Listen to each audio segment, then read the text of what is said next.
Cousin एक दूसरे से सलाम लेते।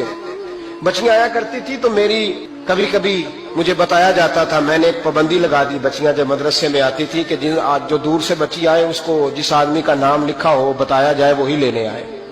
एक दिन मुझे इत्तला दी गई कि आप थोड़ी देर आए। मैं घर गया तो मुझे बतलाया गया कि एक बच्ची है तो उसको जो पहले लेने आता था वो नहीं आया, कोई और आया। मैंने उसके भाई को फोन किया कि आप लेने नहीं आए। कहने लगे ये कजन है हमारा, इसके साथ भेज दें, आप हमारा ही कजन है, खालाजाद है। मैंने कहा यार आप कहाँ हो? कहने लगे मुझे 20-25 मिनट लग जाएंगे। तो मैंने कहा अभी क्लासें भी जारी हैं तो आप ही आ जाना खुद ही। कहने लगा सब आप भेज दें, मुझे एतबार है इस पे। मैंने उसको एक बात कही जो आपको भी कहता हूँ। मैंने कहा यार तुम्हें एतबार है तो अल्लाह रसूल को एतबार क्यों नहीं? उन्होंने क्यों गैर महरम बनाया? अजीब तमाशा है। मुझे पुप्पी जात पे, खाला जात पे, मामू जात पर एतबार है, नबी पाक को क्यों नहीं?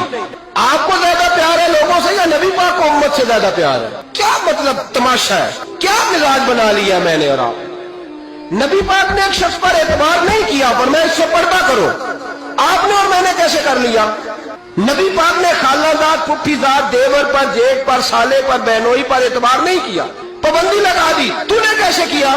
तुझे तेरे दिल में ज्यादा दर्द है, तू ज्यादा दीन को समझने लगा है, इंसानियत ज्यादा उछल आई है तेरे अंदर। एतबार क्या होता? याद रखना दुनिया में जितने घर तबाह हुए उन लोगों की वजह से नहीं हुए जिन पर एतबार नहीं था, उनकी वजह से हुए जिन पर एतबार था। घर का बेटी लंका ढाए, बाहर वाले आके कभी भी घर में कोई नकब जनी नहीं करते, जब भी करते एतबार वाले करते।